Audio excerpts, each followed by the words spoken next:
გავრცელებული დაავადებების მოგვარების გზები, ბოლოდროინდელი აქტუალური სამედიცინო თემები, დარგის პროფესიონალების და ექსპერტების პრაქტიკული რჩევები. ეთერშია გადაცემა თეთრი ხალათი. მოგესალმებით, დღეს პარასკევია, საღამოს 6 საათი და რადიო აფხაზეთის ხმის ეთერშია გადაცემა თეთრი ხალათი. მე კი მისი წამყვანი მარიამ ჯოჯოა ვარ. ჩვენ დღევანდელი სასაუბრო თემა იქნება ელექტროსიგარეტი და მისი გავლენა ფილტვებზე და ამ თემაზე სასაუბრო ჩვენი დღევანდელი სტუმარია ევროპის უნივერსიტეტის პულმონოლოგიური დეპარტამენტის ხელმძღვანელი, სრული პროფესორი, ექიმი პულმონოლოგი ბატონი დავით ჭყონია. მოგესალმებით ბატონო დავით, დიდი მადლობა მომბრძანებისთვის. მოგესალმებით. მადლობთ რომ მომიწვიეთ, მივესალმებით თქვენს მსმენელს. მოდით ბატონო დავიწყოთ საუბარი ზოგადად იმით თუ რა ძირითადი განსხვავება ელექტროსიგარეტებსა და თამბაქოს შორის. ელექტროსიგარეტა და თამბაქოს შორის მე პირადად ვერ ხედავ ვერანაირ განსხვავებას, რაც შეეხება ჯანმრთელობას. ვიზუალური განსხვავება არის, რა თქმა უნდა და არის ასე ვთქვათ მოწოდებული რომ ელექტროსიგარეტი არ იწვევს წვას და ამ წვის არარსებობის გამო თითქოს ნაკლებ მავნებელია. მე ასე არ ვფიქრობ და ვთვლი რომ ჯანმრთელობაზე ზემოქმედების კუთხით ორივე ელექტროსიგარეტის და თამბაქოს ერთნაირ მავნე ზეგავლენას ახდენს. რა ზიანს აყენებს ელექტროსიგარეტი ფილტვებს ბატონო დავით? დავიწყოთ იმითი რომ ელექტროსიგარეტი ვინაიდან თამბაქოს გამოეცხა და დაუნდობელი ბრძოლა არა მარტო ჩვენთან, ეს დაიწყო უფრო განვითარებულ ქვეყნებში, არა, ამერიკის შეერთებულ შტატებში, ევროპის განვითარებულ ქვეყნებში. ეს დაუნდობელი ბრძოლა გრძელდება 10 წლეულებია, ეს ახლა ჩვენთან რამოდენიმე წლის წინ დაიწყო და მე პირადად მიღებული მაქვს დიდი წვლილი ამ ბრძოლაში სამთავრობო დონეზე და ძალიან კარგ შედეგებსაც მივაღწიეთ სამწუხაროდ. ჩემი ობზერვაციით ამ ბოლო წლებში, ამ ბოლო ხანებში ცოტა შესუსტებულია ეს ბრძოლა. მე თვითონ პულმონოლოგი გახლავართ, ამიტომ გარდა იმისა, რომ პულმონოლოგი ვარ, ბრონხოლოგი და ყოველდღე მიწევს ასე ვთქვათ ვზივარ იმ ფილტვებში შიგნიდან და ვიცი როგორ ზიანს აყენებს, ვიზუალურად ვიცი, რამდენად დიდ ზიანს აყენებს თამბაქო ადამიანის ჯანმრთელობას, სასუნთქ სისტემას. და იწვევს ისეთ მძიმე დაავადებებს, როგორც არის ფილტვების ქრონიკული ობსტრუქციული და როგორ ვთქვათ, კიბოს ერთ-ერთი მთავარი მიზეზია და ქრონიკული ბრონხიტი, ემფიზემა და ასე შემდეგ. უამრავი დაავადების პირდაპირი გამომწვევი ძირითადი მიზეზი არის თამბაქო. ნიკოტინის შემადგენლობაზე რომ გითხრათ ბატონო დავით, შეიცავს თუ არა ელექტროსიგარეტები ნიკოტინს და რა გავლენა აქვს მას ორგანიზმზე? მე რამდენადაც ვიცი, ელექტროსიგარეტები, ელექტროდებული ასე ვეიპ მოწყობილობები არის, რომელიც შეიცავს ნიკოტინს, არის ისეთი, რომელიც არ შეიცავს. მე ვთვლი, რომ ის, რომელიც ნიკოტინს შეიცავს, ბუნებრივია ისეთივე მავნე გავლენა აქვს, თუმცა ისინი, რომელიც არ შეიცავს, მე მაგალითად ასეთ საიშვიებას ვხედავ, რომ არის კატეგორია ახალგაზრდების განსაკუთრებით, ახალგაზრდებზე ვაღარ ვთქვათ, ხო, ახალგაზრდების დიდი უმრავლესობა, რომელსაც არავის არ მოუწევია თამბაქო და ეს ასაკი სულ უფრო მეტად მცირდება, მარტო იმის გამო, რომ ლამაზი შესახედაობა აქვს ამ ელექტროსიგარეტს, ვაიპს. იმის გამო, რომ კარგი გემო აქვს, აი თამბაქოს მაგალითად ჩემი თაობის ადამიანები დამეთანხმებიან, რომ თამბაქო ყველას არ მოწონდა, თავიდან პირველი რეაქცია არის ძალიან ნეგატიური და ზოგი ამის გამო აღარც აგრძელებდა თამბაქოს მოწევას, მისი რაღაც ცუდი სუნის, ცუდი გემოს და თაბლოსხმების და ასე შემდეგ.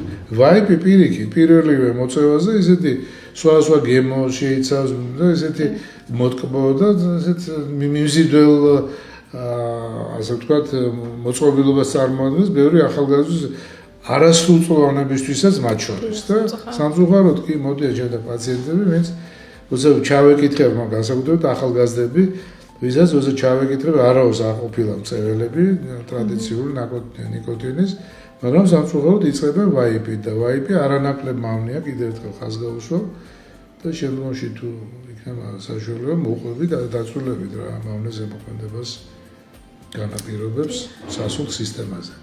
დიახ. ბატონო დავით, როგორც თქვენ ახსენეთ, სამწუხაროდ მოზარდებში ხშირია ელექტროსიგარეტის მოხმარება და აი ტვინის განვითარებაზე თუ აქვს რაიმე გავლენა ელექტროსიგარეტის მოხმარებას მოზარდებში? რა თქმა უნდა, პირდაპირ. ჩვენი სასუნთქის სისტემის მთავარი დანიშნულება არის, რომ ჟანგბადი მივაწოდოთ ორგანიზმს და გამოვყოთ ნახშირო ჟანგი, როგორც ასე ვთქვათ, გამოყენებული აირი, უსარგებლო აირი. ჟანგბადი გვჭირდება ჩვენ ენერგიის ჟანგბადის გარეშე ვერ ვიცოცხლებთ. ტვინი გვდება რამდენიმე წუთი ჟანგბადოთ. ამ ჟანგბადის მიწოდების მთავარი ორგანო არის ფილტრები და როგორც კი მოხდება რაღაცა დარღვევები ფილტში, ჟანგბადი არ მიეწოდება ჩვენს ქსოვილებს სულფასოვნად, მათ შორის ჟანგბადი, როგორც გითხრათ, ენერგიის წყარო, პირველ რიგში ტვინისთვის, რეპროდუქციული სისტემისთვის, ახალგაზრდები ახსენეთ, კუნთისთვის და ყველა ორგანო, უჩნაწლავი და ასე შემდეგ, ენდოკრინული სისტემა, ნერვული სისტემა, ყველა სისტემა სჭირდება ენერგია, რომელსაც სწორედ ჟანგბადის საშუალებით ვიღებთ. ანუ ჟანგბადი არის მთავარი განაპირობებელი ამ ენერგიის მიწოდებაში ქსოვილებში.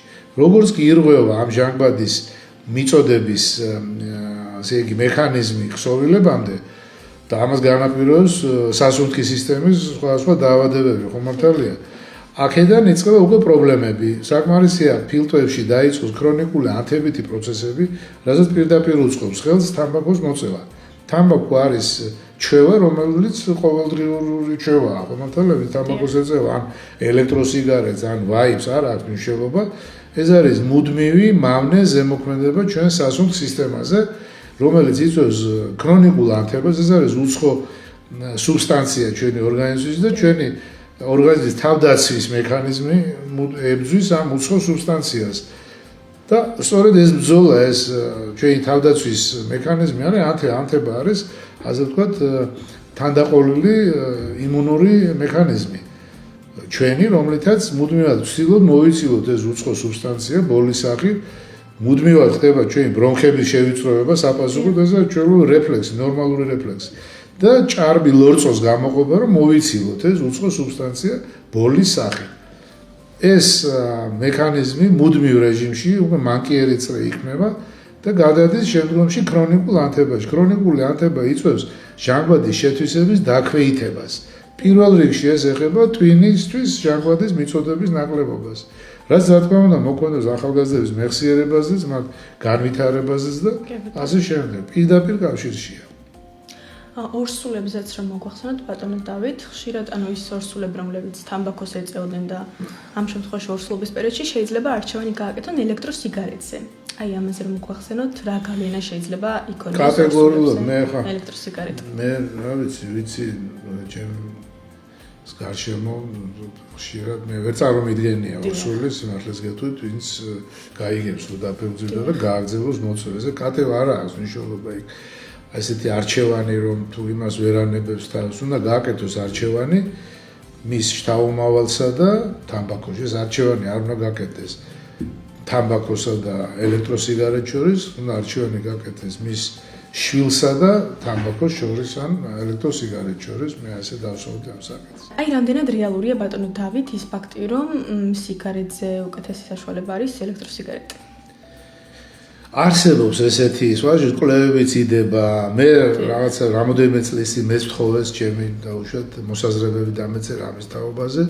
გავეცანე სვაჟი ძალიან დაცულებით მაშინ შემადგენლობასაც, იმ ვაიპის თითქოს რაღაცა ალტერნატივა ჩანდა და იმასაც ფიქრობდი მე რომ დაუშვათ რაღაცა ასე მძიმე დამოკიდებულება არსებობს, შეიძლება არსებობდეს თამბაქოსთან და ვიცი. სვაჟის მე თვითონ ვიყავი ძალიან აქტიური მწერალი წლების განმავლობაში, მაგრამ მე შევძელი თავის დანებება და ამიტომ აბსოლუტურად დარწმუნებულია, რომ თამბაქოსის თავის დანება არ არის პრობლემური.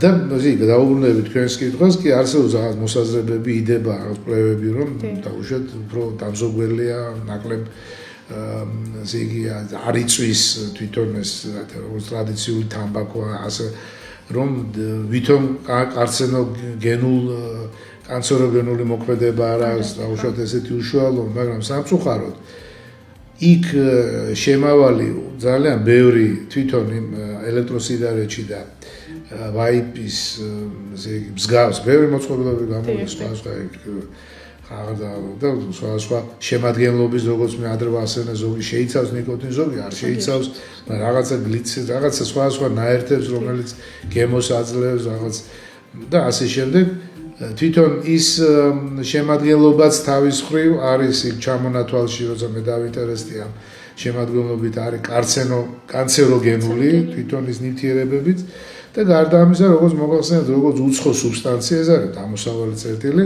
ხანძლივი მოხმარების შედეგად იწვევს ზუსტად ისეთივე ქრონიკულ ანთებს და არის მოყვანილი პირდაპირ ნებისმიერ შეუძლია შევიდეს და მოიძიოს ინფორმაცია პოპკორნის მსგავსი ფილტვი არის შემთხვევები ახალგაზრდებში მათ შორის პოპკორნის მსგავსი ფილტვები უმძიმესი შედეგები დგება ყველაში არა რა თქმა უნდა მაგრამ არის ესეთი შემთხვევები აღწერილი სადაც ძალიან მძიმე და მასიური ფიბროზი ვითარდება მაგალითად და ასე შემდეგ ასე რომ ცალსახად ერთადერთი მე შეიძლება დაუშვა ერთადერთი მოსაზრება რატომ დაუშვათ შეიძლება გადავიდეს ადამიანი ვაიბზე ან ელექტროსიგარეტზე თუ ის დაანებებინებს თავს ტრადიციულ თამბაქოს თუ ვერ ანებებს საბოლოო ჯამში მიზანი უნდა იყოს სრული გადაგდება თამბაქოსი და ელექტროსიგარეტზე და სხვა ასეთი მოხმარების თუ ამას ვერ ახერხებს მაშინ შედეგი დადგება იგივე როგორც თამბაქოს შემთხვევაში ასე რომ განსხვავება ამ მხრივ არ არის და საბოლოოდ ბატონო დავით რა რჩევებს და რეკომენდაციებს მისცემთ განსაკუთრებით ახალგაზრდებს და შემდეგ იმ ადამიანებს რომლებიც უკვე წლებია ეწევიან სიგარეტისგან თავის ასარიდებოდ მე ისე პირადად ჩემ თავზე მაქვს გამოცდილი თამბაქოს აქტიური მწვეველი ვიყავი დავანებე თავი არა მარტო ფილტვებზე რა თქმა უნდა მოყვება მიზეზები არის უამრავი უნდა ახალგაზრდების ერთადერთი შიში რა თქმა უნდა რომ არ დაემართოს რაზე უნდა იფიქროს ეს თამბაქო ადრე თუ გვიან ესე იგი არ ძალიან მაღალი რისკ ფაქტორი ფილტვის კიბოს და არა მარტო ფილტვის კიბოს როგორც წესი ქრონიკული ობსტრუქციული ფილტვების ქრონიკული ობსტრუქციული დაავადების ძალიან დიდ პროცენტში და ფილტვების ქრონიკული ობსტრუქციული დაავადება გავიდა მსოფლიოში სიკვდილობით მესამე ადგილზე გადაინაცვლა და უსწრებს ძალიან ბევრ სხვა ასე იგი დაავადებებს და არის მსოფლიოში ერთ-ერთი ყველაზე მძიმე ასე ვთქვათ და წამყვანი სიკვდილის სიკვდილობით არის ძალიან მაღალ ადგილზე და ურჩევდი მეტი სპორტი, მეტი გართობა, მეტი აქტიურობა, აქტიური დასვენება, ვიდრე და სხვა რაღაცით გართობა, ვიდრე ესეთი მავნე მოწყობილობებით გართობა. ცალსახად. დიდი მადლობა თქვენ ბატონო დავით ამ მნიშვნელოვანი რჩევებისთვის და მოგზაურობისთვის. დიდი მადლობა თქვენ ჩემი მოწვევისთვის. ამით ჩვენი გადაცემა დასრულებულია. შეხვდებით შემდეგ პარასკევს საღამოს 6 საათზე. გავრცელებული დაავადებების მოგვარების გზები. ბოლო დროინდელი აქტუალური სამედიცინო თემები. დარგის პროფესიონალების და ექსპერტების პრაქტიკული რჩევები. ეთერშია გადაცემა თეთრი ხალათი.